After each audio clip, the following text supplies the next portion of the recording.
Spring and stronger fans.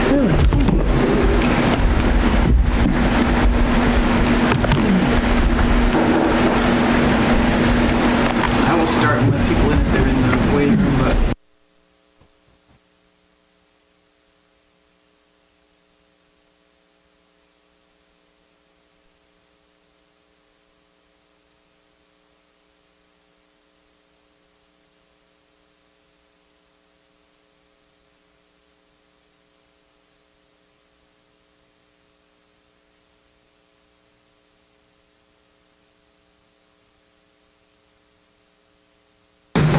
Oh no, it's 6 o'clock when Mike walks in.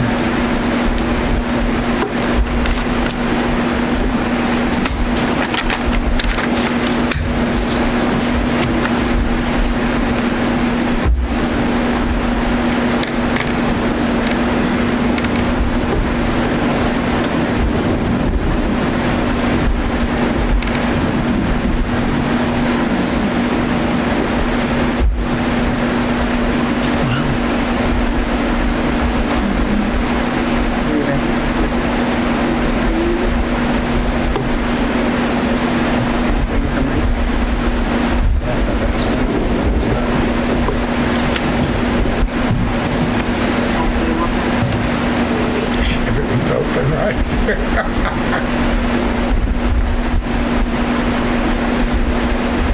Recording stopped. Recording in progress. Good evening to all. I'm Naomi Miller, the chair of the Shaftsbury Select Board, and I am calling this meeting to order tonight, 6 o'clock, August 5th, 2024. Does anybody here have a conflict of interest on anything on the agenda? Our first item of business is minutes from our last meeting. Does anybody have anything to change or add? No. Looks okay to everyone? Yeah. Okay, looked okay to me too. Want a motion? Yeah, you know, even when there isn't terrible heat, I lose track of the motions. I'll make a motion to accept the minutes. Thank you. Yeah. Can I have a second? Second. All in favor of accepting these minutes? Aye. Aye. Thank you. Okay. Warrants. We have A few. With sticky notes on them to explain. what very they are. brave of you all to come out on this night.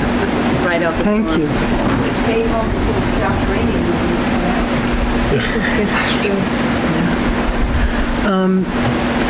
Okay, so we have a bunch of warrants here. We have two warrants that I came in as per our agreement to sign last week so that they could be used. One is the payroll warrant. So I will pass these to you for your signatures. The second one that I came in to sign is, as per our agreement, for the new Ford truck.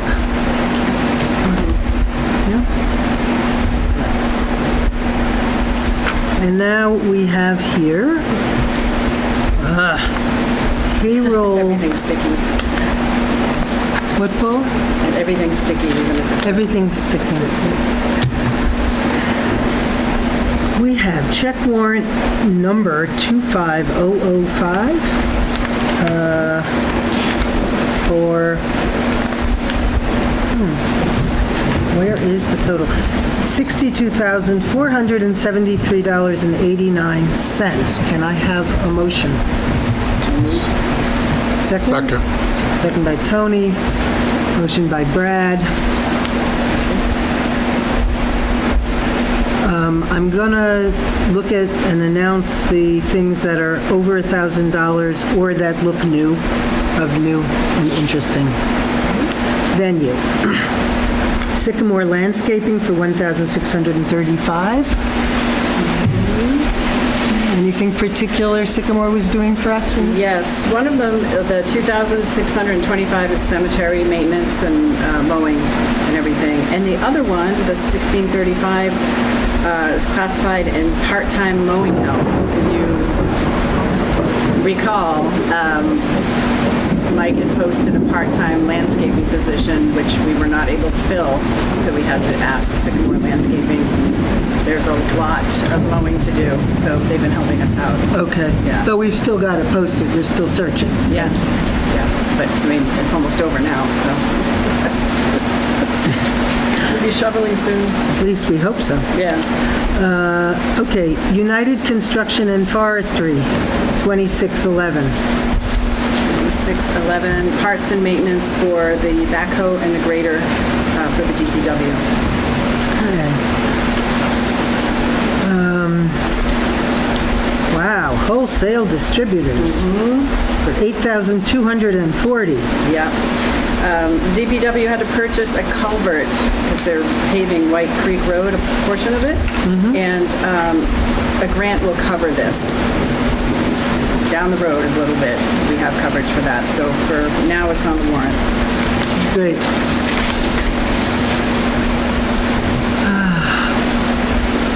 Okay, we've got Aflac for $2,587.74. Supplemental insurance.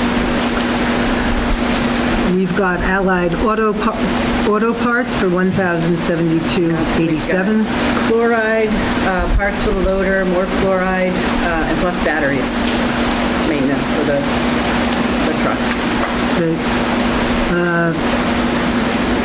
BCRC, $4,000. This is a program management fee for the Economic Development Committee. I think this one is tied to that grant as well. Right, okay. Municipal planning grant. The municipal planning grant, Yes. great. Okay, Bove Fuels, $1,646. Oh, GA Bove. GA, sorry. It's GA Bove, yeah. Alphabetical. Where are the Gs? Gas, oil, and diesel for the DPW. Casella, $8,626. That is the transfer station when they cart everything away. Catamount Environmental, $1,057. This was the asbestos inspection on 61 Buck Hill that we're happy to report. There's no asbestos in there or the barn, miraculously. It's so great. No asbestos. Okay. Crick Gravel and Land Development, $1,620. Which one was it? I couldn't hear you. It's 5246. I'm looking for the amount because I can't hear you. I'm sorry. I know, but where is it? There's two from Crick Gravel and Land, 1620 and 720. You have to find it too. I'm guessing it's gravel. Yeah, it is. I just want to find it.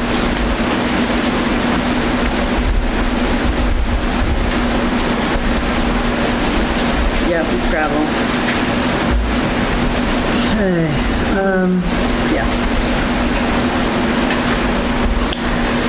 And then we've got M&T Bank for 3499. M&T Bank is our Town of Shaftsbury Visa card. We have a $5,000 balance and have to put things on it, like the monthly Zoom fee is on there. The two big over 1,000 ones that you see on there, one is for the town clerk and one for the treasurer. The price of stamps was going up, so we pre-ordered pre-stamped envelopes to take advantage of the stamps at the lower price because they'll have big mailings going out. So that's why. And then just operating supplies, some office supplies and such. Great, thank you. Thomas and Mary Moriarty. This is to do with graves. Yeah. All those are Jen. sale backs. sale back, the family decided they didn't want the lots, so they want to sell them back, and the lots were actually sold originally to the family in the 80s, so they can only sell them back for the original sale price, which is actually good for the town, because I believe it was $200 a piece, so they sell them back to the town for $200 a piece in 6 graves, and we turn around and sell them for $900. Wow, So it's actually an advantage to the town. good, good. Okay, we've got Nimerick for $4,037. Those were the fees for Nate, getting ready for the professional reappraisal. Okay. RCS Consulting for $1,238. Yep. We've got a number from RCS Consulting. Most of them are smaller. Reconfiguring wireless access for the new phone system upgrade, opening ports, and troubleshooting. We've been working with us closely as we try to upgrade our phone system. Yeah, are we almost there? They arrived today. Yeah, the phones arrived today. I didn't open the box yet. They arrived right when they got back to get ready for the meeting. It's been a very good learning experience. Great. Yeah, it turns out to be a very complicated thing to replace a Yes. phone system now. Huh? And yeah, it's good. We're learning a lot. Okay. And then there's another Sycamore Landscaping, but we discussed that already. So any questions on any of these things? All right. All in favor of signing this warrant, say aye. Aye. Aye. Thanks.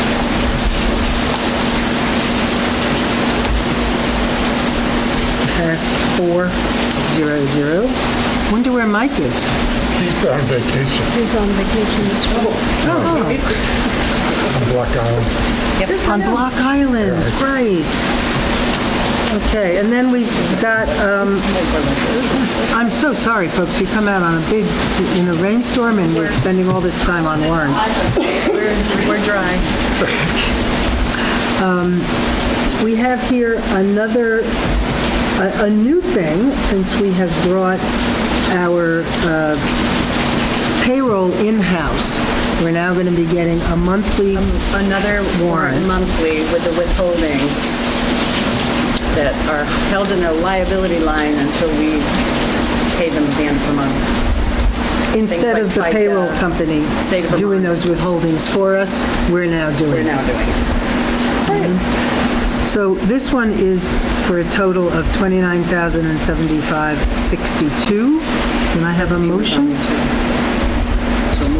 So moved by Brad, second Second. by Tony. This is the U.S. Treasury for $17,636.48. The State of Vermont for $2,886.80. And Veemers for $8,552.34. And so this is stuff that would have been being withheld. Any questions on this? All in favor of passing this? Aye. Aye. 4-0-0. That's it. Great.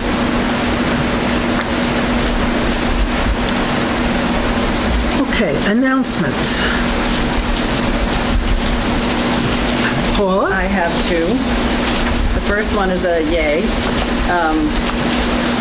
So we all know that the Howard Park sign was absconded with not too long ago. Can you all hear her?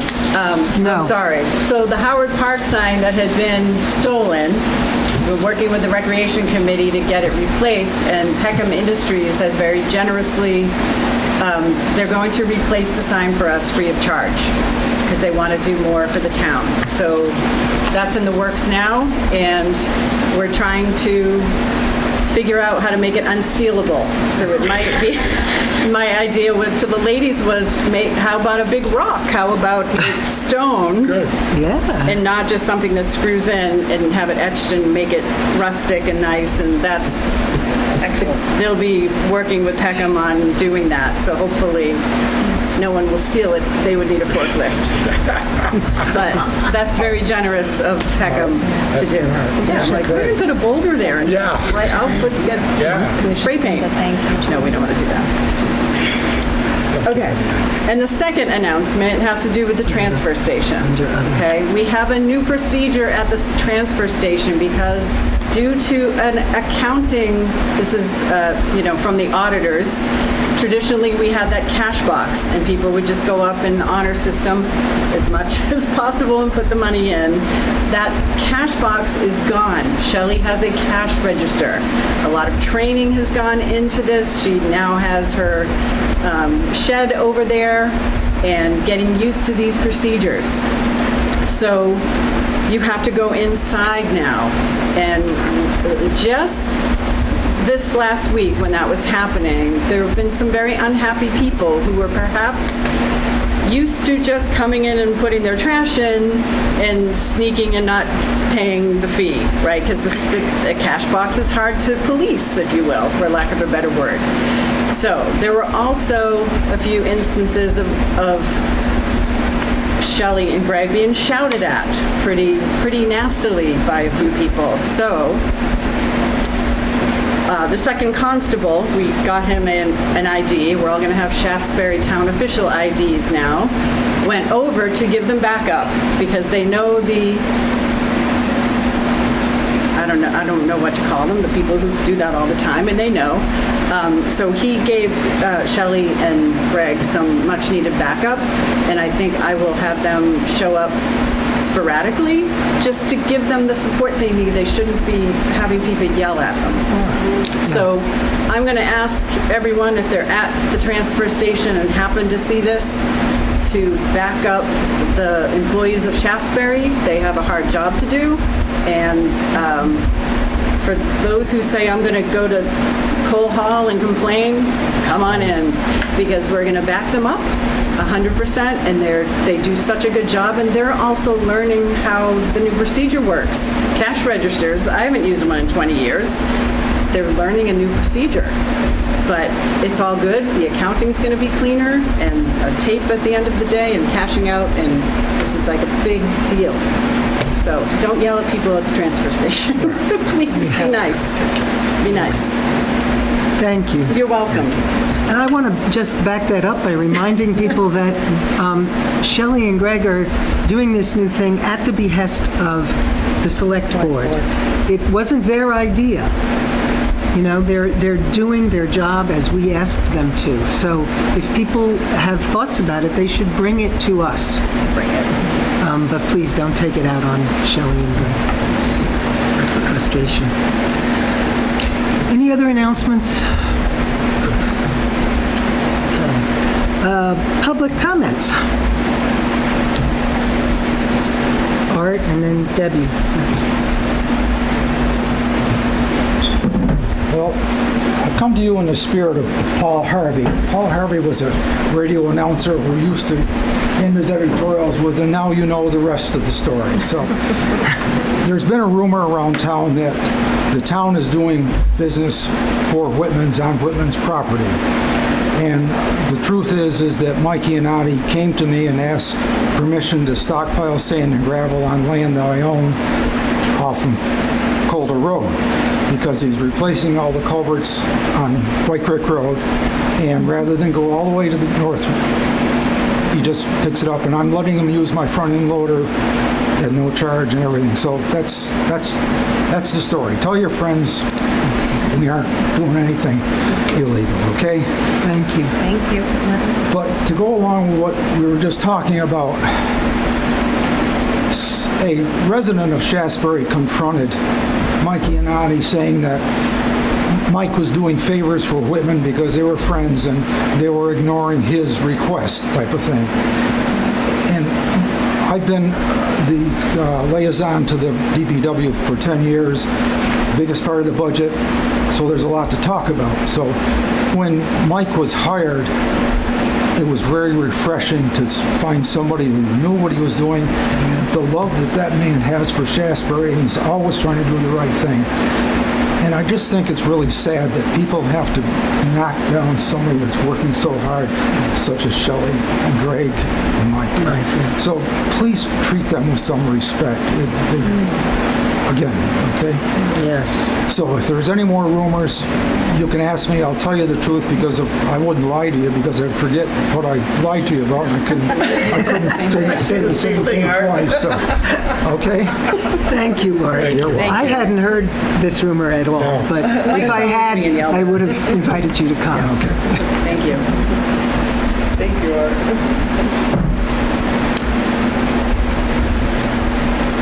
Do you want to come up and?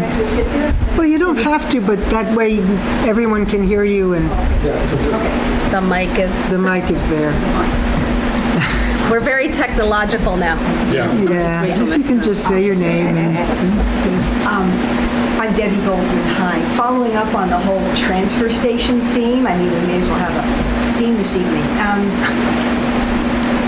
I moved to Vermont 31 years ago, moved right to Shaftsbury. And one of the things that I loved most, that I discovered almost right away, was that the recycle center or transfer station is the social hub of Shaftsbury. You see your neighbors sometimes, but people you haven't seen, you go to recycle some cans and there are these people, half an hour later you're still catching up on news. Unfortunately, the vehicles are left running. Wait, for half an hour. So there happens to be a state law that, and I think it's too many minutes, that you may not leave your car idling for more than 5 minutes. I think it should be like 2, or not at all, but okay. So beginning several years ago, for probably every now and then over the course of 2 to 3 years, I would visit David when he was downstairs, and I only just found out that I should have come to you guys first. I thought the town administrator was like, the president. And I do. well, she kind of Select is. board meeting. Yeah. So and he never told me to come to the select board, so I kept going to him. Could we please possibly get a sign put up at the recycle center to please turn off your vehicle, stay as long as you want and chat and catch up on news, but please turn your car off. So it took about 3 years. And he had, there's a sign there now. Has anyone seen it? No. Oh, I have. right. Yeah. There's a sign there. He had it professionally done. It's on metal. It's about yay high, that wide, and officially printed up. And you know what? I don't even know what it says because no one sees it. So because it's metal, it was screwed onto something that would accept some screws, which happens to be off the road, right up next to the garbage bin. Oh. That's why nobody's there. Right. So, when I first saw it, part of me was like, well, I should be happy there's something there, but why? Because nobody's seen it. I had a very unpleasant encounter. I had mentioned to you I didn't know who it was. I just have to say the most bizarre coincidence. By the next afternoon, I knew who it was. And there's no surprise there. Okay, so I have, over time, I don't go there, my reduce, reuse, recycle, even my recycling is down, so I don't come there, every week. But when I do, something's running. And I take my life in my hands every time I do this. I do it in town, there's a guy sitting in his car at the entrance to the Mile Around Woods for about 45 minutes playing his clarinet. So I do speak to people. I say there is a state law, and you know what? Most people don't want to hear that you're polluting the air. They just don't want to hear it because Vermont's fine. So I've spoken to people, and hi, excuse me, I just wanted to point out we have this sign here. Shaftsbury is really trying to take care of whatever. Well, I'll call the cops, or the woman on Thursday said, oh, well, I'm not parked right there. So I came in and spoke to Paula, and please, we need something bigger, and we need something, it doesn't have to be some big professionally printed up. As a matter of fact, I think that something homemade with lots of colors would stand out even more. And maybe it should be on something really, because if it's left over there in the corner, tucked next to the garbage thing, nobody's going to see it. So we had some ideas that maybe a really big sign to put on the back of the new house, shed thing, as you drive in, possibly, if it's big enough, how many people are looking off to the left at the shed when you're driving straight ahead to the bins, okay? What I had hoped for from the beginning was something like a coat rack. It would be some sort of beam on feet so that it would stay balanced, but that would be light enough to be able, when Shelley and Greg get there, they would put it right out. You have to drive in and almost hit it. And then they can put it away at the end of the day. But again, there are many options. We could talk about lots of things. It does have to be weatherproof to some extent, so something like foam core wouldn't work. Besides, it's not recyclable. You have to throw it out, but okay. Wouldn't that be ironic, something at the recycle center that you have to throw out? Yeah. So something. Let's put our heads together, please. I mean, this is really serious stuff. Yeah. It is. The whole and I know there are people here in Shaftsbury who are aware of what is happening to our planet, like it's raining down around our ears. And we're a small town, and I think maybe we can corral this thing. I mean, really do. I mean, even besides the sign not to leave your cars running, but I'll settle for that one first. So, I guess I'm just proposing the sign, and then it just becomes how. I know in this town there are people artistic enough who would volunteer to, and again, colorful, big letters, big something, please. Yeah. And at some point, it has to be added on there that it is against the law to leave your car running. I have encountered all over when I ask people to please turn off their vehicles that a lot of people, you don't suggest to people what to do. You just don't. But I keep doing it because every now and then somebody turns it off. So, Thank you. People have thoughts about, I would love to get the school involved. We made wonderful signs when we were in school, and Brad might remember this with Kathy Link, our beloved art teacher, who, and they actually did go to the landfill for a whole different purpose, but I feel like colorful, bright, and the art teacher that's there now is lovely. So it might be a way to get them involved. They have the beautiful artwork up at the Linda Tilner Trail and have done a beautiful job if people haven't gone up there. I think it would be nice. I mean, something like a white Great or idea. yellow background, Yes, bright, something. Great and idea. red, blue, green, yellow. I mean, just everything. Because the first thing, your eyes are going to go, "What is that?" Right. And then you're going to read it. yes. And but then we have the added problem of it's not Shelley and Greg's job really to enforce that unless it then then what do we do about getting people to, like the woman who did not turn off the big rich black Mercedes because nobody tells me what to do. Well, Wasn't me. you weren't in your Mercedes that day, huh? I guess that's something we need to More On the conversation. day- more conversation On about. the day that the We have to constable would be brainstorm there, about that. on the day the constable would be there, that would be something that Right. person. Yes. Right. And I think the state police were a little too busy to just park it there on recycle day. I think so, yeah. Good Okay, thoughts. thank you very much. But Right- one other, I'm sorry. Go ahead. One other thing, and I don't know that this is Shaftsbury because it's on private property, but private property is part of Shaftsbury, right? Answers to, okay. I brought this up a few years ago to a trooper who said something about you got to go to the state or whatever. We have a really, really dangerous situation on Route 7A sometimes at the former Paulings. They have a really wide parking area that goes everybody knows what I'm talking about, that goes way beyond the pumps. And sometimes 18-wheelers, sometimes somebody's little car parks parallel to 7A, just inside the white line, so they're on the property of Paulins. They are not blocking the pumps, so they think that's a really good place to park. And you cannot, if you're trying to get on the south side or the north side of that car, you cannot see traffic. is, who is this? Is this Paulin's, Shaftsbury, or the state? As I understand it, it's the state, because 7A is the state. Oh, but they're not on, they're on Paulin's private property. Well, then it's Paulin's, but But they're in the right of way. But they're in the right of way of the highway, so I think it would be.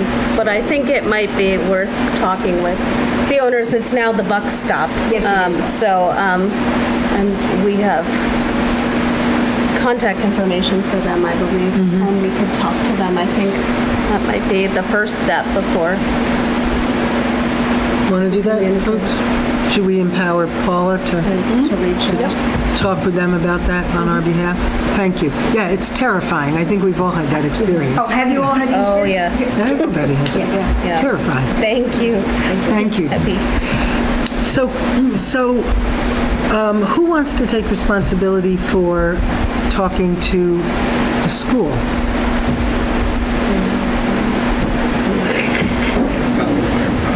About an art project and developing this sign. I love these Why moments. don't we look at the existing sign first, Yeah. so I can get an understanding of what it looks like, get my eyes on it. Probably like a street sign. Yeah, What's that, Jen? probably like not big enough. What did she say? I don't think I can ask someone to make a sign unless I see the one we have first. Okay. So we'll Figure out back. how We'll big circle it back should to be. this? Okay, so Yeah. we'll put it on the agenda for next meeting. Yep, and in the interim, I'll go out there and take a look at it. Thank you. Did you ask me what I said? Yeah, I I did. said I believe it looks like a street sign. You know, like a speed limit sign. Okay. Yeah. Not big enough then. All right, thank you. Any other public comments? Okay. The awarding of the 61 Buck Hill Road demolition bid. Yes, Mike's on vacation, so I'm making this recommendation on behalf of him. We opened the bids at the last meeting, and the bid's being awarded to Matt Morse for the amount of $48,000, which is right in line with what we thought it would be, which is way better than when we thought it would have asbestos. So we're still below. So this is something we vote on, right? I We think need so. to vote on this to approve Do this? you need to look at them?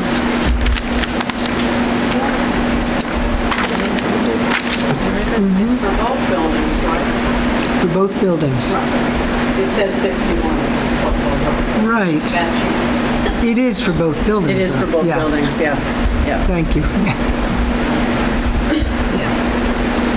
So you need a motion to accept the bid for... From Matt Morse from for Matt Morse. $48,000 for the demolition of 61 Buck Hill Road and the barn on 43 Buck Hill Road, I think. Or it's it might be 43. the opposite, yeah, the opposite of that. So I make that motion.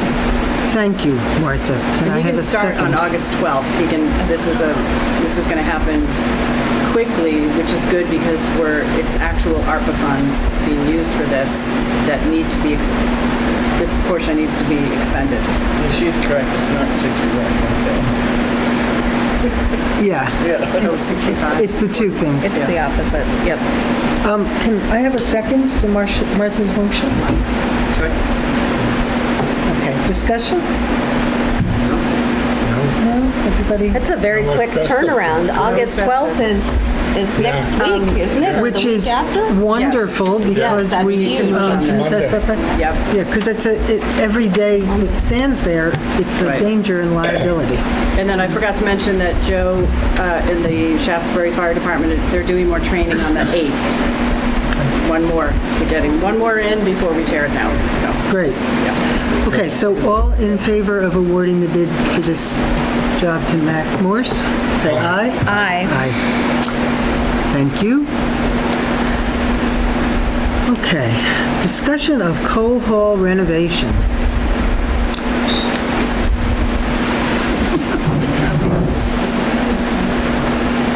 Hi, Marlene. Hi. Oh, I'm just here to discuss. I'm not here to... Okay, so I guess I'll kick it off, and then I'll kick it down the Sure. aisle here to Paula, and she can kick it to Marlene. There was flooding in this building. I sent out pictures that Jen had sent me to the select board. It was last week, right? Maybe like 2 weeks ago. 2 weeks One of ago. those really heavy. In the first of the heavy storms. Yeah. And it sort of brought front and center the really disabling effects, for lack of a better word, of this as a work environment. We really have to do something urgently. They can't continue to work down in that In a flooded space. in a flooded space. Yep. And keep important documents down there and breathe mold and all that. So, but it butts up against the fact that we haven't yet figured out exactly what we're going to do with the community center. So there is some sort of lag time before the CCDC gets a chance to prioritize, figure out, and allot to the two potential buildings the various functions that will be served by those buildings. So what we wanted to do, as I understand it today, is to discuss what can we do in the immediate. What should we do immediately? Is that what I think that's a good way to phrase it, because we want to take the right steps and not throw good money after bad. But it's, those were heavy rains that came through, and those windows usually leak, but they had said they'd never seen it that bad. So these heavy rains that are getting heavier, the windows are all leaking, dripping down on this side of the building, rugs wet. I mean, this is just happening as a matter of course now. Yeah, I'd like to add that when the old windows were in down there, every time it sprinkled, it leaked. They were bad. We had leaks constantly. And since the new windows have been in the last couple of years, it hasn't been nearly as bad, but I don't think it's really coming in around the windows per se. I think it's coming in the walls, because when we had the walls torn apart down there last year, and there was almost a fire in one of the electric boxes, those electric boxes were wet and rusty. Water and electricity do not mix.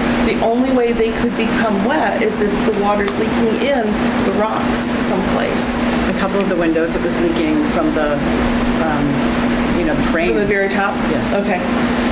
And again, that could be something to do with the rock as much as the window. Absolutely.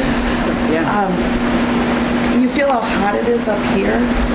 It's just as cold in the winter as it is hot in the summer. Anybody who works upstairs, it's not a great environment to work in. Our poor zoning administrator cannot have an air conditioner in her office because there's no place to vent it. There's no way to vent it around the heater. So she swelters in the summer, and in the winter she comes downstairs all bundled up because it's so cold. And my thought is, I love this building. I think I've told everybody the story that I went to kindergarten in this building. I love it. I'm at the point now where I don't want to see the town throw good money into a building that's going to cost Lord knows how much to actually fix to the point that we could use it.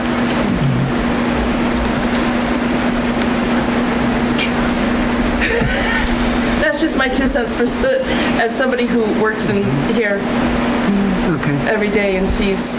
So that's sort of the long-term thing that the CCDC, in the very short term, has to make decisions about, right? And recommendations to the select board about. Yes. In the short term, what are some thoughts about what we should do ASAP? We still have some ARPA money that we did not set aside. Do we, I mean, this is not a question we're going to answer tonight, I think. Right. but it's a, Something to think wanted about. to open a matter of discussion, and we really need to make some immediate movements to get people out of that basement very soon. My fear is that if you start trying to fix things, you're going to find more problems, and it's going to be a money pit. That's my fear, and because if you rip it out and you try to fix the floor and you try to get the mold out of there and you put the money into there and you haven't fixed the problem that's causing the mold, we're wasting taxpayer money and we're wasting ARPA money, and it's just going to happen because they try to do that, and I don't want to So see it wasted. where do you guys want to be In the next interim, month? like in the moment. We're not going to have another building We've done this immediately. for a long time. I think we're all willing to wait for a new building to go up if we know we can have office space out there, because we won't have the issues. We won't have mice droppings on desks. We won't have fires, in the electrical boxes. We won't have mold we're breathing in. We won't have water leaking into our offices. And we've done this for quite a while. The building didn't burn down, thank God, so it's not as immediate as maybe it could be. I mean, that's my opinion. I don't know how you guys feel. No, You guys I both- agree, but that major rainstorm happened while we were here, while Gina and I were here, and we were able to mop it up. But it rains like that when we're sleeping too. Right. We're not here to clean it up, and the water comes in. We come in the morning, the carpets are soaked. I used to keep. It gets soaked about 1.5 feet away from our server, just so you know that. And I've made RCS aware of that. We're going to get a cart. We're going to get it off the ground. But the point is we're getting storms like that more and more, and it's I used to keep so beach bad down there. towels. We come in the down morning, there. it smells nasty, and we know that there's not much we can do about it. We rip the carpet up, we put down another floor. That's going to get ruined too. So we can't fix it without fixing the issue. And the issue is the water's coming in. We don't know if it's the windows, we don't know if it's the walls. But ripping out the floor and putting in a new one is pointless because we got to stop the water first. And I say the walls because we had two very good contractors put in brand new windows a couple years ago. They do know what they're doing. I mean, they did all this work up here, and it's still coming in. Right.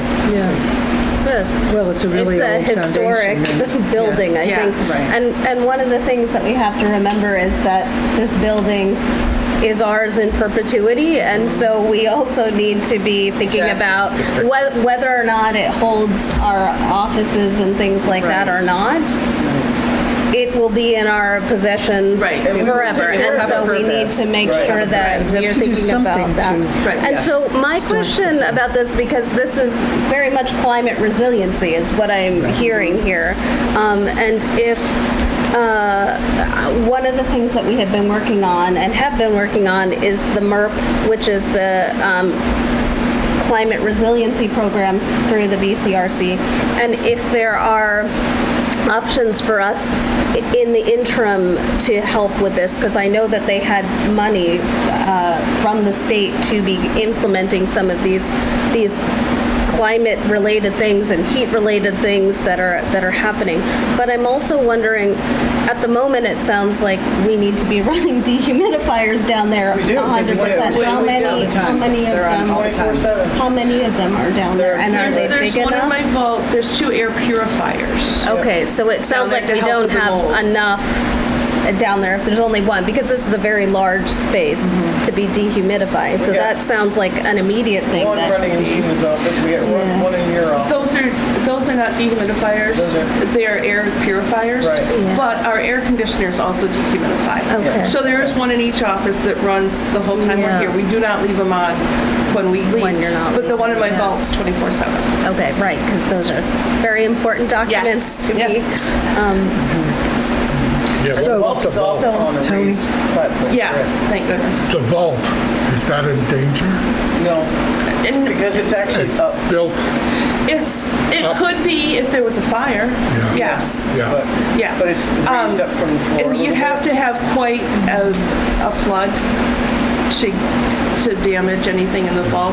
But a fire, yeah, you'd have to worry about smoke damage, you'd have to worry about fire actually getting in there. But that's the point of the vault, is fireproof, right? It's the point, but I'm not going to test it. Yeah. Well, exactly. We don't want to find out. We don't want to find out. So, I think Art wants to weigh in here. Can I suggest that you talk to an engineer or something about digging up along the foundation, down to the footing, find out if it needs to be pointed up.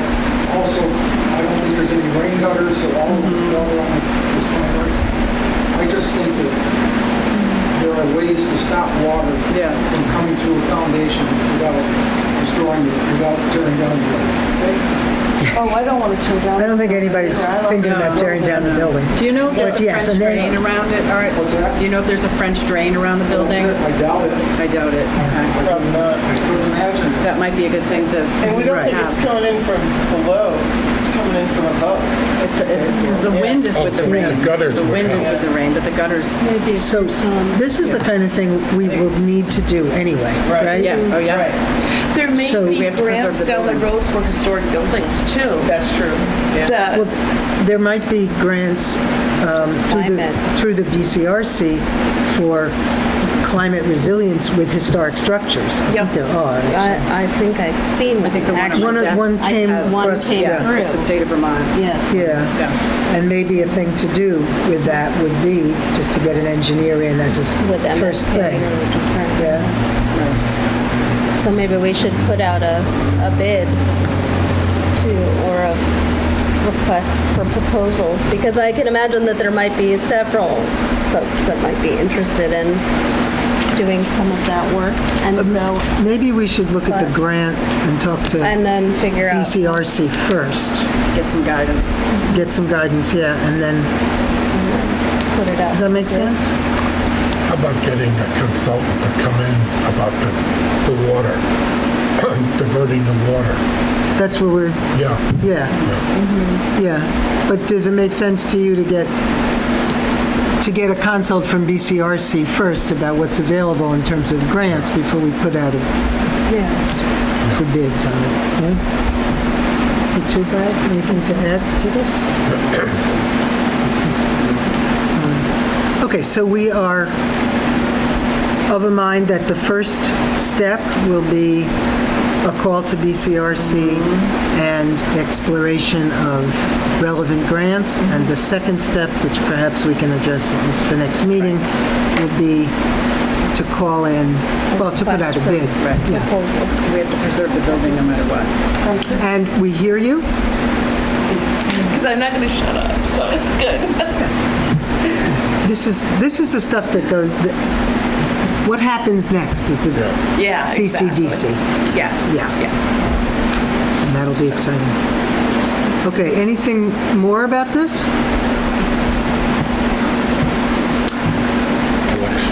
Okay. Marlene is just going to sit still because the next still here. item is the election bulletin. Yes. So this year, the state has come up with something new. Every year, we put our JP's candidates on the back of the state election. And this year, they want us to have it approved by our select boards. So I have a little piece of paper with a little statement on it. And I'm going to ask you guys to sign it so I can send it to the state and have our JPs put on the back. If we didn't have our JPs on the back of the state ballots in November, we would have to print our own and mail them to everybody, really, because everybody gets a ballot in November now. That would be very costly. They so- will probably charge us, I think they do, for the setup, for the tabulator, but they do that every year. Anyway. Just for our portion of it, not the whole thing. So what this statement says is, we, the members of the Shaftsbury Select Board, agree to have our Justice of the Peace candidates included on the back of the 2024 November Vermont State General Election ballot. We understand that these ballots will be mailed to all registered, active, not challenged voters in Shaftsbury. Can I have a motion? So moved. Second? Any discussion of this? Just want to move forward? All in favor of signing this? Aye. Thank you very much. 4-0. What'll happen is tomorrow I will email this to the state, and then they will give me permission to put all the names of all of our JPs in the system, and then they'll be on our ballot. Thank you. Thanks, Marlene. Thank you. I'm just gonna wait and grab that before Okay, that's fine. We're not rushing you out the door. Oh, no, okay. Okay. The next issue on the agenda is our candidate for trustees of public funds. And she's right here.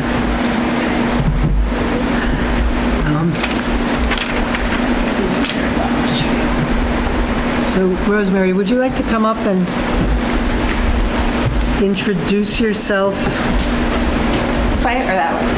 I guess this way. It's kind of You're going to be on strange and TV. odd. Oh, okay. And, we've all read your resume. Incredibly impressive. We want to use you for everything. But if you want to tell us something about your interest in this particular position, and then folks can ask you whatever questions. Okay. I'm not necessarily from Vermont, but I was in Washington County for a long time. I'm originally born and raised in Lake Placid, New York. Lived in Washington County for almost 20 years. My oldest son, we were in Cambridge area, and so he got through high school, and then my youngest, he was there till 6th grade, and then we moved to Colorado. So we were there for a long time in Washington County. Still have family, lots of friends there. So as I'm not from Shaftsbury, I still am kind of, in the neighborhood kind of over there. Bought a house in Shaftsbury, bought the old Broom Mall property. Yep, love it, beautiful house. And as you can see from my resume, wherever I've been, I've always gotten very involved in the community. I was involved with Mary McClellan. I've been on the nursing home board in Hoosick Falls, and then a lot of the civic organizations. I'm certified beach blind children to ski. I'm kind of all over the place on what I do. But I like to be involved. I'm one of those ones, don't complain about something if you're not willing to get in there and try to make a difference. So, and I happened to just look on your website to see what was going on, and I had this wonderful neighbor right there. So I just happened to look and see, and I saw that you had this position, and given my financial background, I thought, well, that would be a good place maybe for me to be able to do something. So that was kind of just it, wanting to get involved, and it's a great way to get to know people and know what's going on in the community. And I was retired and came out of retirement because I am a terrible golfer. So went back to work back at the financial industry, came back and worked for a friend who has a credit union down in Bennington and in Hoosick Falls. So I'm still very close to and involved in that community too. So that's kind of just it. Questions for this? Have you been involved in kind of town government? I saw you're very extensive, and Not I necessarily know a lot town of the government. I mean, things I've been that on a you lot of boards, like hospitals and stuff like that, and civic organizations, United Ways, and things like that. Government, no, I haven't really. Of course, been in Rotaries and chambers. Helped start the Greenwich Chamber almost 30 years ago. All of those kind of things, but not necessarily government. What brought you to Shaftsbury when you came back from Colorado? Well, I wasn't right in Shaftsbury. I was more in the Washington County area, but I wanted to look. I was looking for houses, and kind of, even though I've been born and raised in New York or upstate, big difference than down in that area towards Albany. I really wanted Vermont. I wanted to actually get out of New York. Okay, let's just put it out there. You moved across the Put it tracks. out there. Get out of New York, and was looking at properties over here, and found what what we wanted in that house. Love the house, great barn. Already got chickens. I'm working on more. So Great. yeah. But this area, didn't really want Bennington, didn't really want Manchester, liked the proximity to Washington County, and Shaftsbury had everything that I wanted. Well, Wow. I'm very excited. Well, welcome, Shasta. Yes, Yes. thank you. Thank you. Happy to have So can I have a motion to appoint, I have forgotten your last Rosemary. name. Rosemary Smith. Smith, to the Board of you. Trustees of Public Trustees of Funds. Public Funds. Thank you. Can I have a motion to do that? So moved. Second. Tony, Brad. All in favor? Aye. Thank you. Welcome.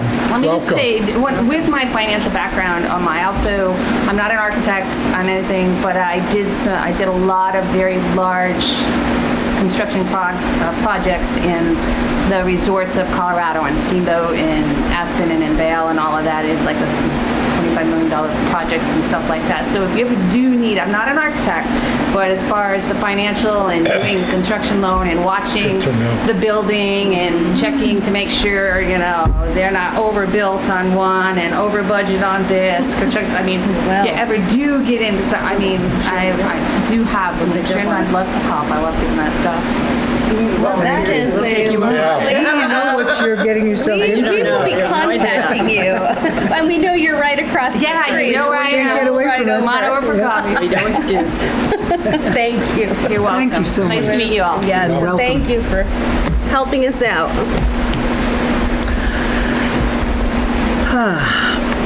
Okay. Discussion of the use of funds from the Mazer Estate. So the Mazer Estate, if folks remember, is the woman who died intestate, I think they call it, without a will, and the property went, some of it, went to the town, and it goes to the town school. But it does not, as it turns out, have to be used for the educational components of the school. Yes?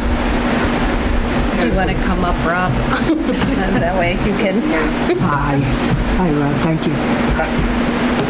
As chair of the trustees of public funds, we've had some discussions about this, and it would be appropriate and proper for that monies to be handed over to the trustees. Absolutely.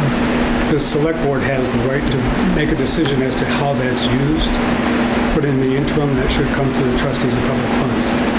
If you believe that you're going to use that in a short term, over a short-term period, we'll just take that money, put it in a checking account, and wait until you're ready to disperse it. If, however, decide that you want to treat it like other funds that we are currently managing, and we've got a couple of them for the school, what I would recommend is that we invest that money and distribute the interest on an annual basis like we do for the other to accounts that we handle. That's only a recommendation. Obviously, that's up to you. But as far as I'm concerned, that would be an appropriate and useful use of the money. Okay, thank you. Thank you. So we need to do something official today, which is to accept it as and move it into the trustees of public funds. But then we also need to decide which, not immediately, right? We don't have to make that decision immediately, but we wanted to open a discussion about what we are going to do with that money. So explain to me what educational things we could get with it. We don't have to use it for education. It just has to benefit. It has to benefit, it has to go to, in some way, the school building and property. It's separate from the educational system in it, because in our situation, according to Merrill, our attorney, in our situation, because the school board runs the educational processes, but the town owns the building, this goes to for use in the town building and grounds. And this estate is not, we're not receiving the land of her estate. We're receiving kind of the benefits or the proceeds of what's left. A disbursement, which is in fact 59,000. 58,930.09. It's not an insubstantial amount of money. Right. It could do a lot if it were invested for the long term. It could also do a lot in the short term.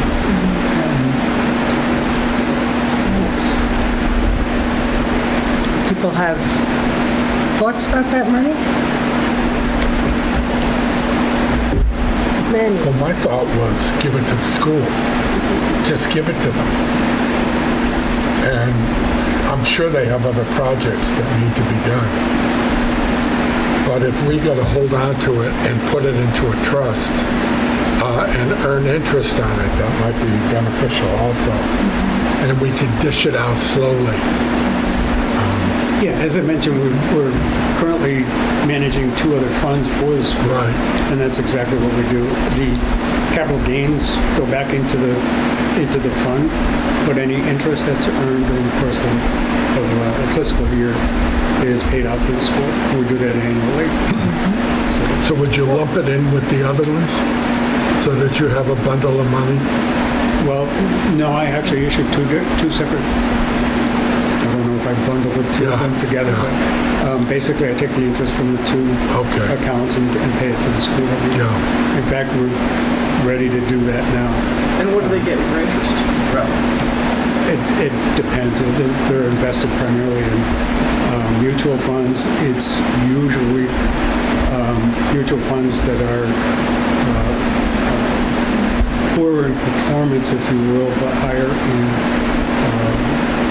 security in terms of the long haul. We don't take chances with the capital. We try to preserve that. That's basically what we're charged with. So it's not the best return on investment, but it's usually pretty solid. So what would be the return annually? Like I said, it depends on an annual basis. It's invested in stocks and bonds, so it's going to follow market. But like I said, it's pretty well invested in securities that are similar to what would be done for things like public pension funds and so on and so forth. You're trying to protect the. So how much money would you get annually from it? If the school wanted, if there was an endowment created, how much could the school withdraw on an annual basis? They can only take the interest. So how much would the interest be? Again, it depends on the year. I could get you that information. I don't have it all. I mean, roughly? On the school, I'm guessing probably $400 to $500.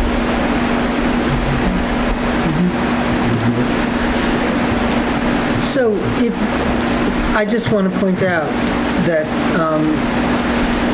the school, alas, might not always remain as a school. And so we do have to take into account that if we designate this in that direction, it might end up going with the students wherever it is they go, which might not actually be what we had intended. Yes, Martha. Having had some conversations tonight about climate resiliency and climate change and how we are working to prepare Shaftsbury for the future and what is going to become more and more evident, I think especially witnessing this year's summer heat and kind of the issues that are coming from that. I wonder if we might think about using this money as working on climate resiliency for the town of Shaftsbury on the grounds of the School of Shaftsbury. Currently, our Shaftsbury School is considered our shelter for the town emergency planning purposes at this moment for if there was an emergent issue and things like that, and that it might be something to think about with creating kind of some kind of system there, that if we need it as a cooling shelter in the future or something like that, that I was thinking that might also be a direction to kind of go with this kind of funding, and also something that could be put into continual kind of earning interest to build resiliency in that way. That's an option. Right, be paying us dividends of a different kind. In a Right. sense. Yeah, I wanted to add to that. I think we discovered that we can't really use the school as a shelter. It's not a Red Cross shelter. It's not a Red Cross shelter at this time. Because it doesn't have a functioning electricity backup system of any kind. But that could be something One that- thing that I have thought about is that money could potentially pay for enough solar panels and enough battery backup to provide that rather than a generator. And then we could be, once again, in this situation. I mean, we're facing rewriting our LEMP, and one of the things that's really glaring is, in an emergency, how would we get the citizens of Shaftsbury who needed to be evacuated all the way down to Mount Anthony? Which is our nearest current. Which is our nearest Red current. Cross shelter. But it would be an enormous big deal if we could do it at this school. And I think $60,000 would probably...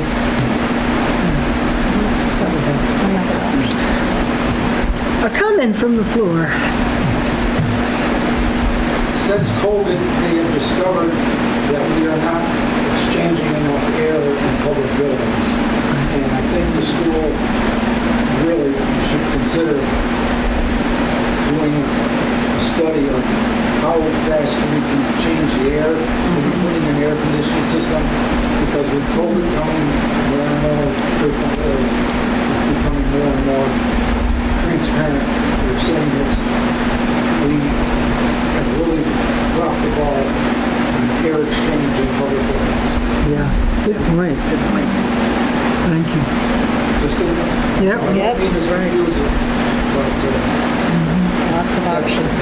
that school, didn't we have a discussion a few years ago about CO2 levels were too high in school? Yes. So the kids keep getting sick and having to leave school. I think they probably have done some work, but it's kind of Any other thoughts about potential possible things to be tossing around in our minds for this?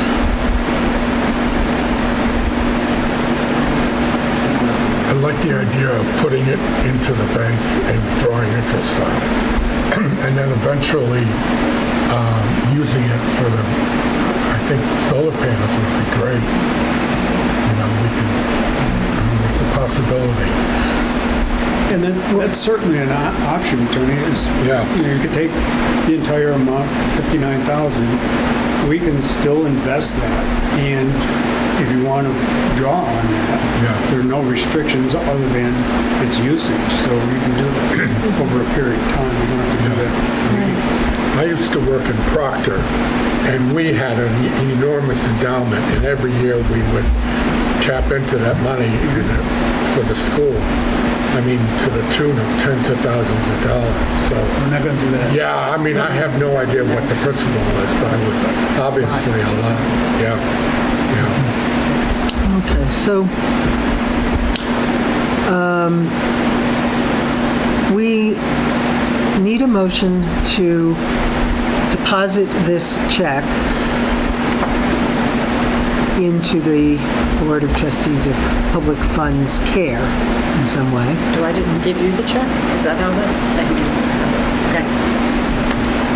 Let me give it to him.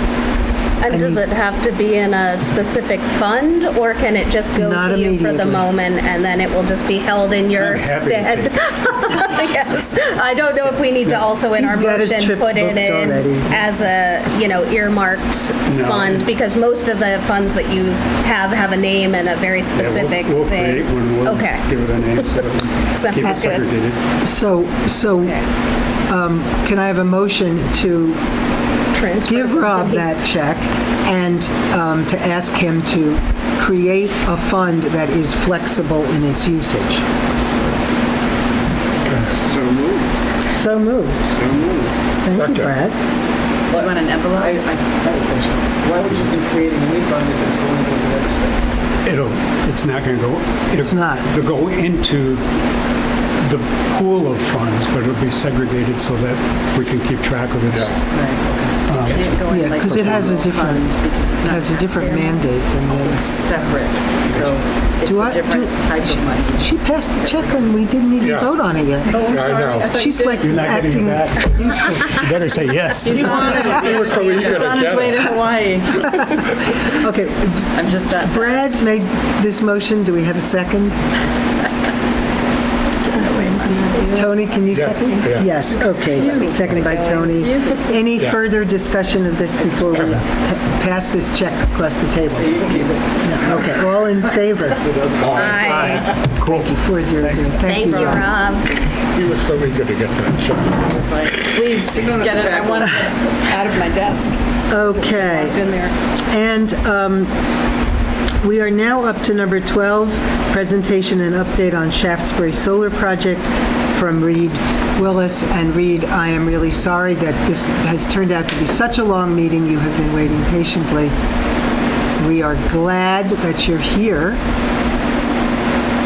We're just looking to see your face. There he is, sort of. Horrible.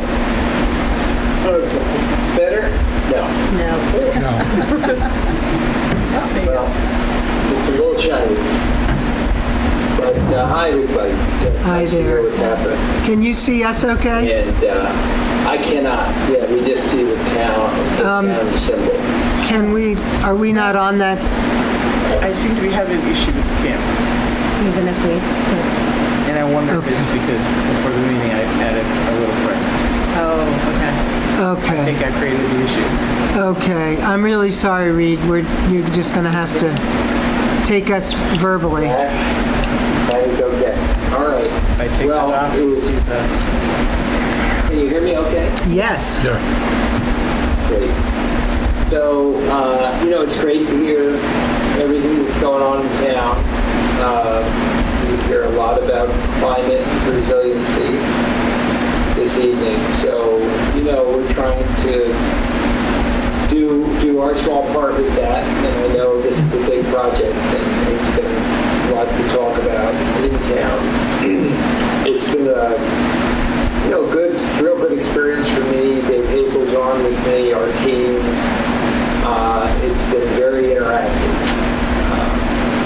As you know, we've had meetings at town halls, we've had meetings with the Public Utility Commission, hearing and running open houses, a very robust interaction on all the technical details. Yep. And this past July 15th, we went before the Public Utility Commission. It was all done by Zoom. And the commission got to ask questions about the project. The interviewers, Kit Auschnitt being the primary spokesperson, got to put their questions to us and myself, our experts. In a way that's just really healthy, right? That we have, a great system of government that just allows this to be very open and interactive. So we're very, pleased to have gotten this far. The town, as I understood it, did have counsel at the hearing. Yes, but we did not ask her for a report, so we really haven't heard anything about the meeting. Oh, okay. So, we were told to set aside 2 days for the hearings. They start at 9:30, and we completed everything in one day. So everything got done by 5:30 on Monday, July 15th. And it was, very thorough. The commission and the interveners are allowed to ask, any of the witnesses to come forward, introduce themselves, and then be subject to a question and answer session. So everybody sort of knows, going into it, what the expectations are in terms of, generally how long they're going to be up there and what the topics are.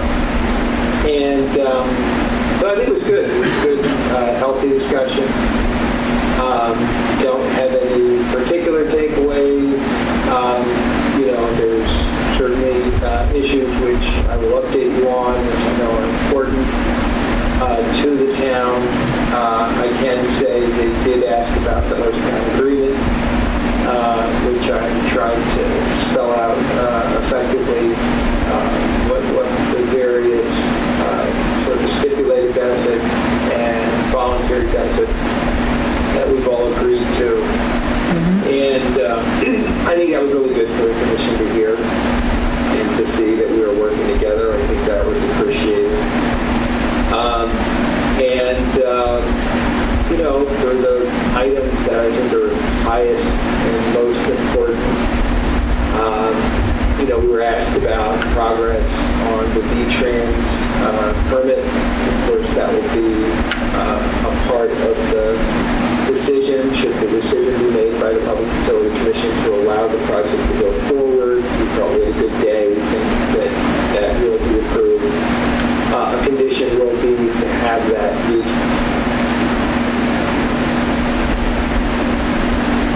I think we lost him. If you can hear us, we can't, you're frozen and we can't hear you. Sometimes that slows the wheels of progress. Okay, we did lose you, Reed. As we all know. Reed, we lost you for just a minute. Yeah. Yes. Okay. But you're back. So we did. Okay, good. We did have some discussion on V-Trans, so I just wanted to make sure everybody was updated on V-Trans. And we're at 90% confidence that V-Trans will be issued in the next 30 to 60 days. There's been a lot of interaction that, from our consultant VHB point of view, really only happens when they're finalizing the actual permit. So we get through all of the vetting by the agency, and now we feel like they're writing up the permit and putting it through its process. So we feel very positive about that. We know that's critical to how we've all agreed to execute this project, and we feel quite confident we can report back out in the next 30 to 60 days that that has been accomplished. As soon as we have something tangible, we will share that with the town. Okay. Thank you. The other critical, any questions on the V-Trans? Don't seem to be any. Very good. Then the other really critical piece is the water board and making sure that the project goes forward in a manner that results in uninterrupted service. I understand that there's about 700 customers that rely on the water line that runs through the project. We have designed the improvements that we are proposing. It's a fairly old water line. We think it may be 100 years old. So everything we'll do will be done obviously in coordination with the water board. They'll sign off on all the engineering and the construction. We'll put the replacement system in, and then once that's in and satisfactory, then we'll tie it in so there'll be uninterrupted service. The water board, there's some formalities. So we've done the engineering. We haven't done all the legal work yet.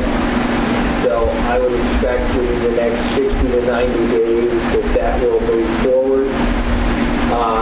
If any of you have friends or relations on the water board, check in with them as a sort of project participant. Any encouragement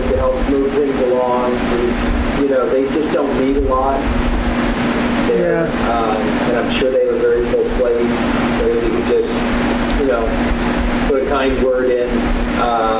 We're working with their attorney, but we don't get a lot of interaction with them. So You have an initial agreement with them, though, is that right? we have an MOU, so something very similar to the agreement we have with the town. So there is a full understanding. They're supportive of the project. They're supportive of the plan. We've now engineered the project for them. And so now it's really a sort of best practices. How are we going to handle construction? And that's something that should get committed to paper as well. It'll be one of the very first things we do. I'm sure that's not a surprise. They didn't want to have, heavy equipment out there running around with the risk of something running over the older water system and then having a problem and an interruption in service. So we're making very good progress with that, and are anxious to finalize all the paperwork. So as soon as we get authorization to move forward, that would be one of the first things that we do.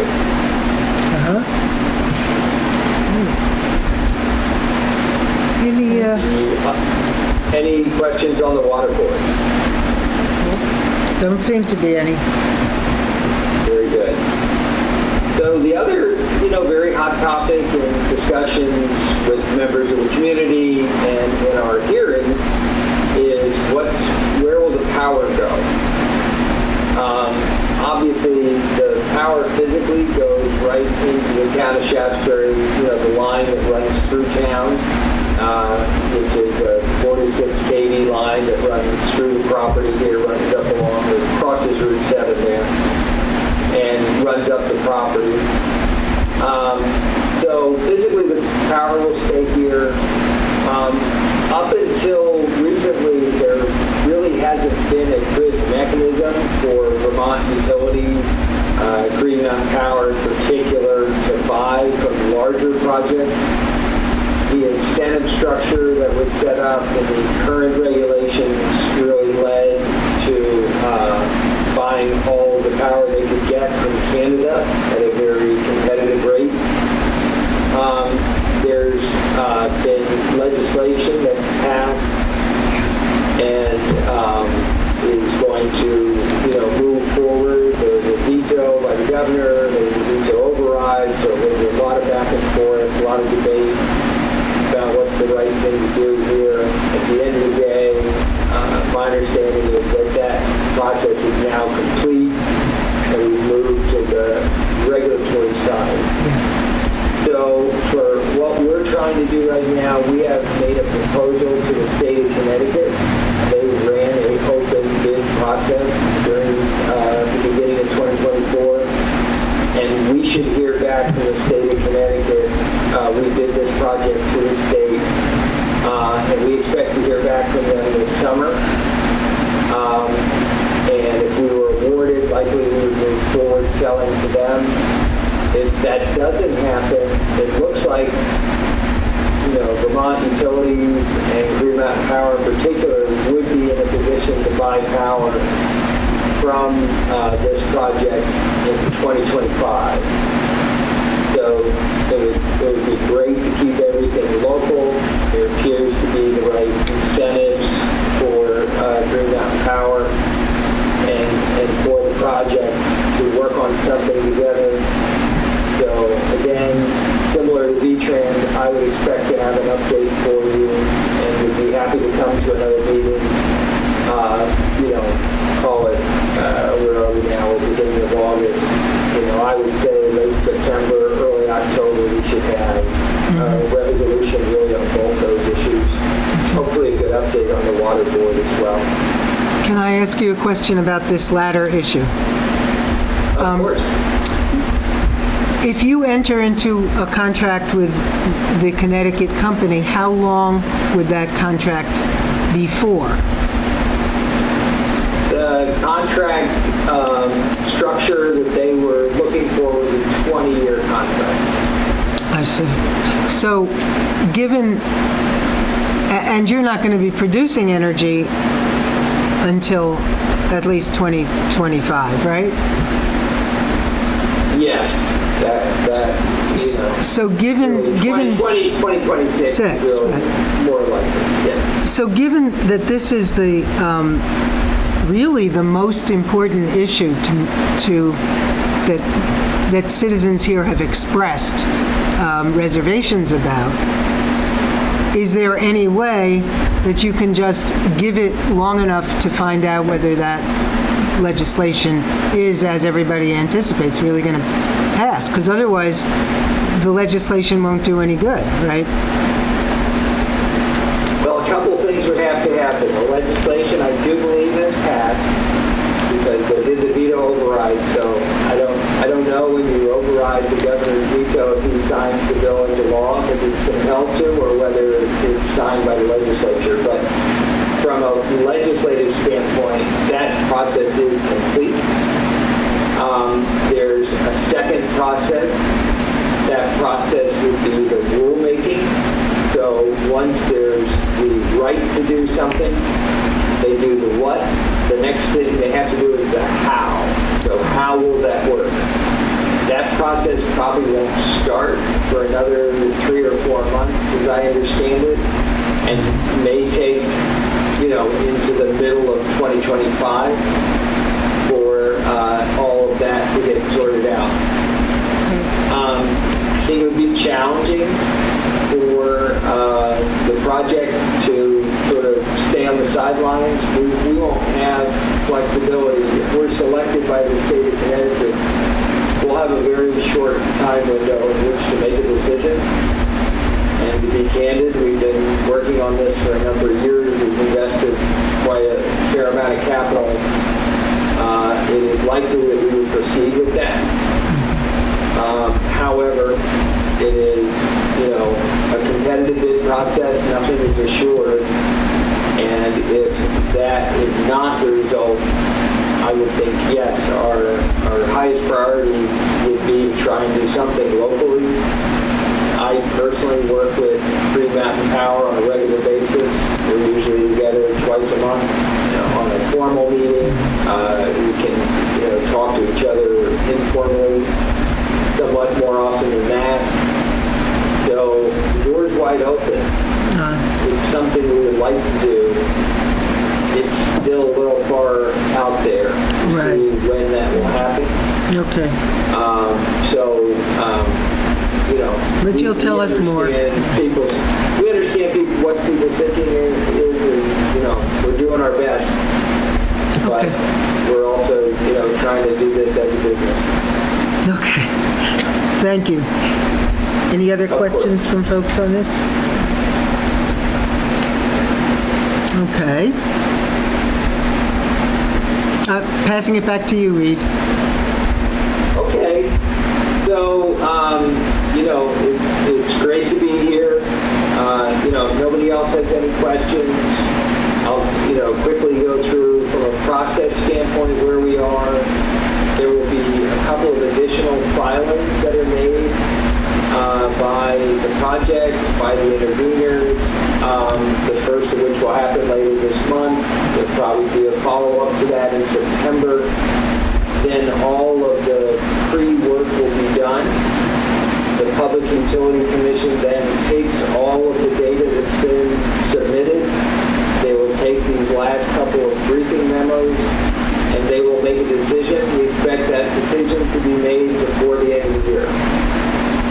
So, as I said, I'd be more than happy to come back, in a couple of months, and keep you updated if events occur before then. Okay. To tell you, where things are at and make sure if there's any, new questions or issues. Of course, you can always call, you know how to get a hold of me, but, if you'd like, we're, getting to the point here where hopefully we have authority to construct and our engagement with the town will step up, quite rapidly. Right. I'm, prepared to do that myself. Hazel will be the sort of person on the ground to, communicate, make sure the construction manager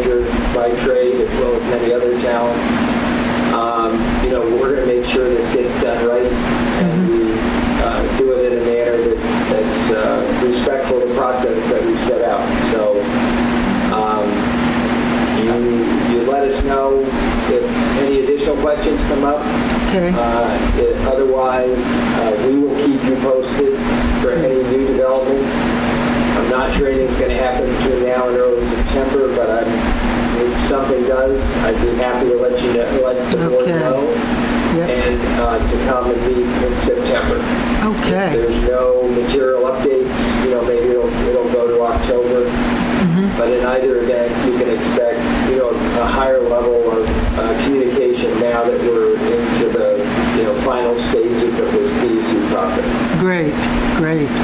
We will look forward to hearing from you with increasing frequency. That's great. Thank you so much for everybody. giving us your time. And again, sorry for the long wait. We enjoyed the update. So good luck with everything. Thank you so much. Take care. All the best. Thank you. Bye-bye. Okay. This is a long agenda tonight. Yeah. Yep. Now we're going to talk about next steps for the V-Trans and Sunderland Culvert Bridge. People remember that issue. You weren't actually here, I guess, Brad, when that came up. The 8,000 cars that will pass through Shaftsbury. The 8,000 extra cars a day that will pass through Shaftsbury because V-Trans is fixing 2 culverts in Sunderland. And Paula chased this down when she first got here and initiated contact with the person at V-Trans who handles public relations for this kind of thing, I guess it is, right, Paula? Elaine, is it Ezrins, I think? They want to deliver a 45-minute to 1-hour presentation at a select board meeting, but that's kind of a long time. We can't really hear you. They can't hear you. Oh, okay. They want to do a 45-minute to 1-hour visual presentation and Q&A session at an upcoming Shaftsbury Select Board meeting. And they want to come via Zoom. We asked them to come here and do a public meeting, a special meeting in Shaftsbury, as they did in Sunderland, to hear people's concerns and work with them. So this was their response. My response to their response was, no, we need to politely ask them to get down here and meet with the public who will actually be affected. And did they respond back to you? No, I was waiting for this meeting. So. There's been no response. No. And it's been over a week since that. Well, we haven't responded to them because we were waiting for this meeting. Okay, for us. Because we wanted to ask them to be in a separate meeting, not a select board meeting, because it's 45 minutes to an hour, and even though some of them can run long, this is 45 minutes to an hour on one thing. So we would prefer, we don't think they need 45 minutes, right, to an hour just to talk to us, but they might need more than that to hear from us. For the Q&A. Yeah. To be clear, just to remind people, this is something that wouldn't happen until the summer of '26. And it would be closing part of what people affectionately refer to as Super 7 and diverting traffic onto 7A. 8,000 more cars than typical down our route to get to to go north or south. And Shaftsbury would be the place where folks would be getting on and off to get through to go north or south. And having gotten the attention of V-Trans this way was the result of David Durfee's interventions. He tracked down this person, talked her into talking to us, and that's what he was able to achieve, which is certainly more than we were able to achieve. And this would be how many? I can't recall how many days that this. Does anybody remember how many? Did it see any specificity on that? It basically was through the summer.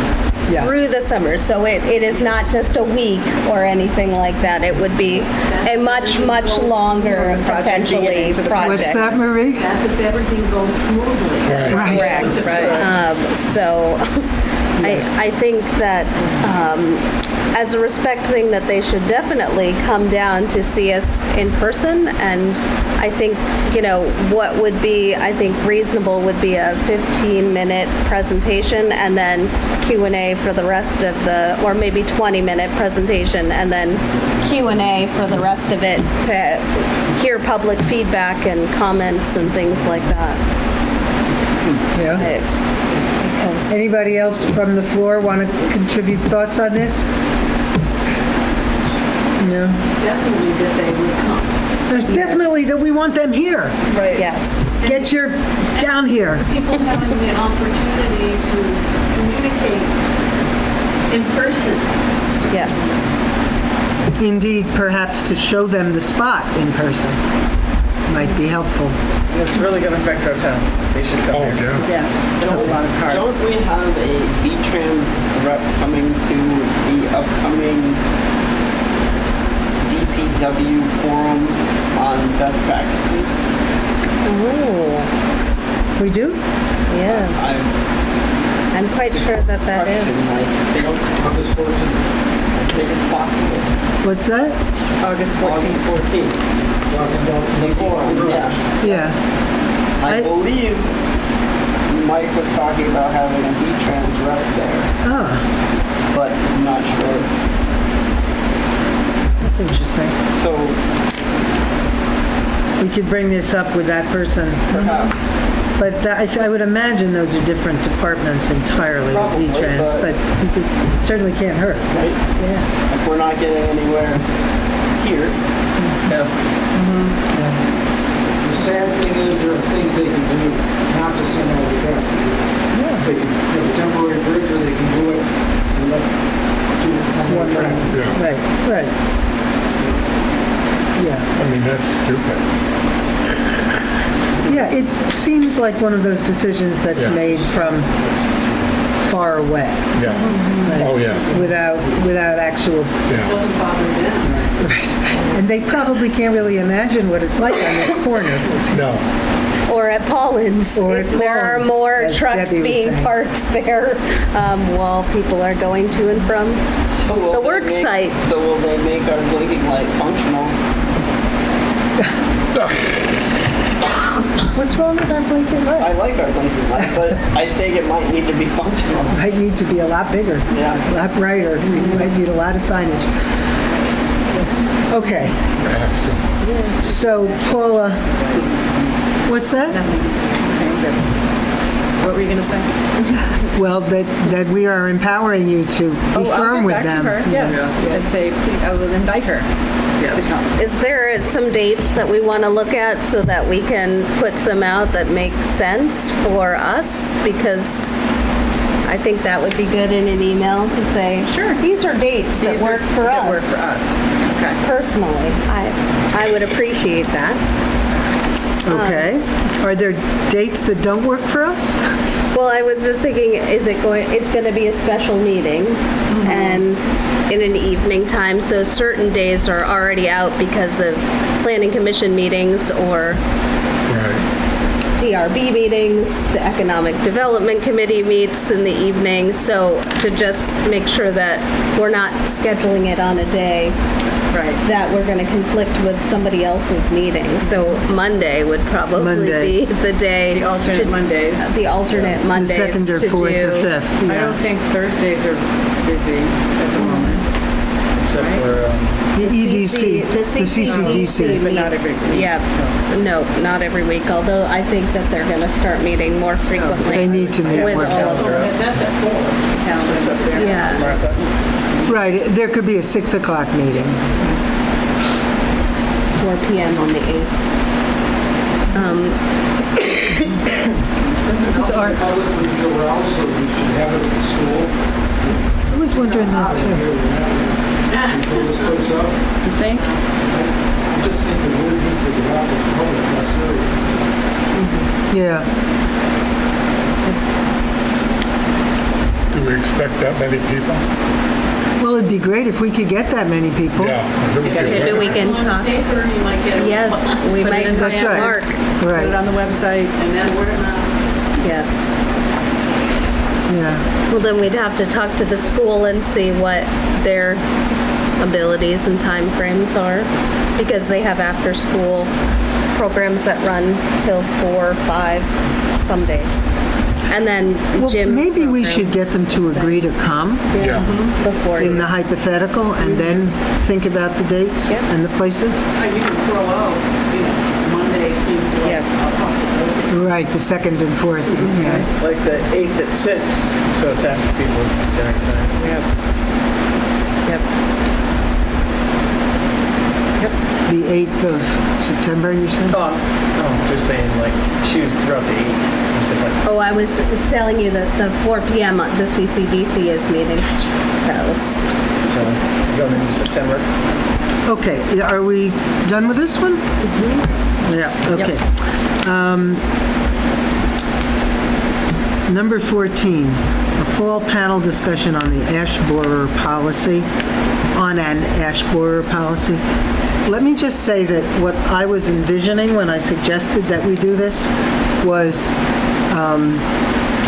that we perhaps have some experts come and talk about what towns are doing, not individual citizens, but towns are doing with this enormous impending monstrosity of a dilemma that's potentially going to be economically beyond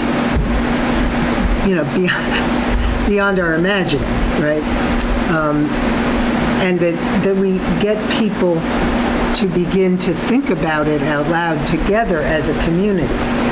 Not so much that we have experts come in and teach us about the ash borer, et cetera, but that we have people who are expert in thinking about what towns can do and what are the various possibilities for long-term management of this, so that we're just thinking about it ahead of time before it comes crashing down on us, literally and figuratively.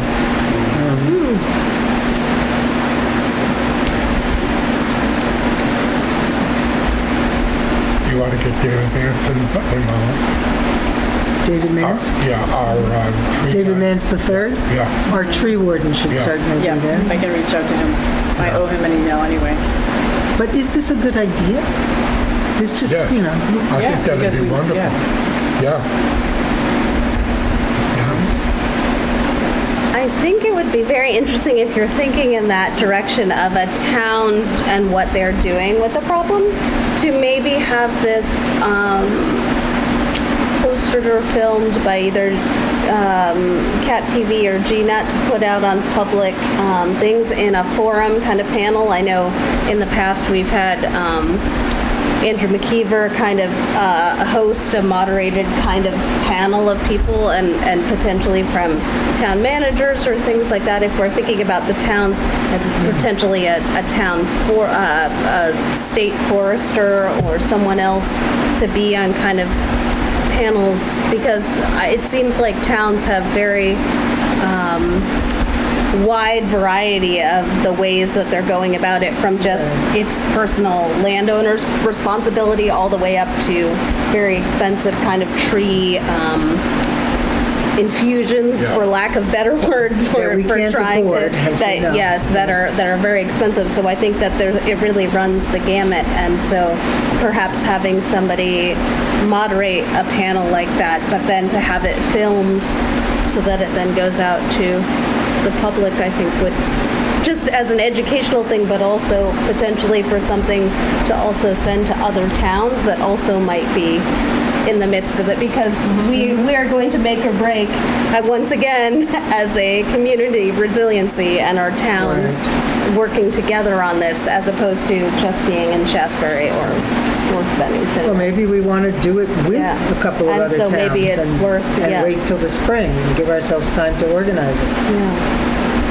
Shelley brought in a piece of an ash tree down at the library. Can you talk loud enough so that they can hear No, you too? it was like about this big. It was a piece of ash tree, and it was like all like hollowed out. And obviously, it was dead. It was scary. It was very scary. It's scary. I like that idea. We'll be talking with other towns, get them involved. Okay. Have a forum. Have a forum.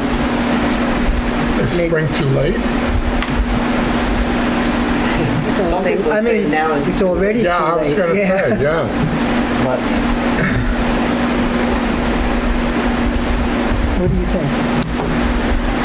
I think it's a good idea. We definitely need lead time to give people enough time to show up. I mean, maybe if we have a regional, more regional response being think that would be a formulated, good idea. it's enough more meaningful to wait for. But I think we also need some time to research who we want to bring to this panel and what towns maybe are doing creative things, which the article that you shared had some towns, but I'm sure that if we were to put it out maybe on Right. your Yeah, I was just gonna say town that. administrator forum, that you might find, Peacham is doing something that's Right. interesting, and Reach they're out a to the very neighboring towns as well. small town, and so to kind of get And an like other idea. towns that have forest, I wouldn't be like, you're a huge city. What are Right, you doing? right. Yeah. A million trees. Can I take shameless advantage of your professional expertise and ask you to work on this with me and Paula? Great. Happy. Thank you, Brad. Okay. Any other business? I think that we should send a thank you note to Peckham Industries to say thank you very much for that Yes. beautiful, what will be the new Unstealable. sign, the unmovable. The Mount Howard. Just go ahead and try. That's brilliant. I was like, Howard no, Park. we're not replacing it with the same thing. No That's way. great. This is just going to be I think it's going to be lovely, great. but to say work thank smarter, you, not 'cause harder. that's a lovely thing for them to do. Make it too heavy to lift. Yes, Yes, it is a lovely thing for them. They're very generous. yes. Just a question. I imagine, there's no air exchange in this building. No. Opening the doors and fans. Old school. Yeah. Winter is So You're looking at it, Brad. It's funny because up in the attic are the original ceiling fans. That would be They pretty much are like, great to have if we can fix this building. that's right. Yep. yes. They Yes. won't tackle it. They won't tackle it. It's too expensive. Well, that's where the MERP grant is coming in, and the amount of money that's behind the MERP grants is sizable. And if we can I'm thinking get that of the for heat schools pumps and and things. places like the hospital, town hall. I mean, This grant was specifically this could set do that aside for this to building. do historic town hall municipal buildings. So that is 100% what we are here. And so I think we have have been going through all of the steps for doing this MERP grant. And so it's in a hold pattern at this moment until they release the funds, but Shaftsbury has done everything up Okay. until this point to get those large funds to do something with either the heating structure or some other thing to kind of bring this into The heating, some cooling kind structure. of some kind of system that doesn't have us freezing or sweating as much as we do. Good. I Yes. look a little cranky right now. Jen doesn't even have a I window. don't even have a window. Yes. Don't need a window, it's just a little swelter. All right. Yeah. Before everybody gets too cranky, Yes. can we do a quick review of action items? Was anybody taking notes on that? Yes. Paula's going to do the sign or at the transfer station to come up with an idea about that, and then we'll come to the next meeting to decide what we're going to do as far as potentially reaching out to the school. Let's see what else we have. We have lots of discussions going at the moment about the drainage and potentially gutter systems, so we'll have to come up with a plan for that. We're going to continue the discussion for how we might use the Mazer funds. We have some next steps for V-Trans that Paul is going to reach back out to our folks there to try to figure out how we get them here. Sounds like we have more conversation to happen at our next meeting after Paula, Naomi, and Brad are working on an ash borer forum. And yes, we're going to wait to hear from Reed in September, October for more updates on Shaftsbury Solar Project.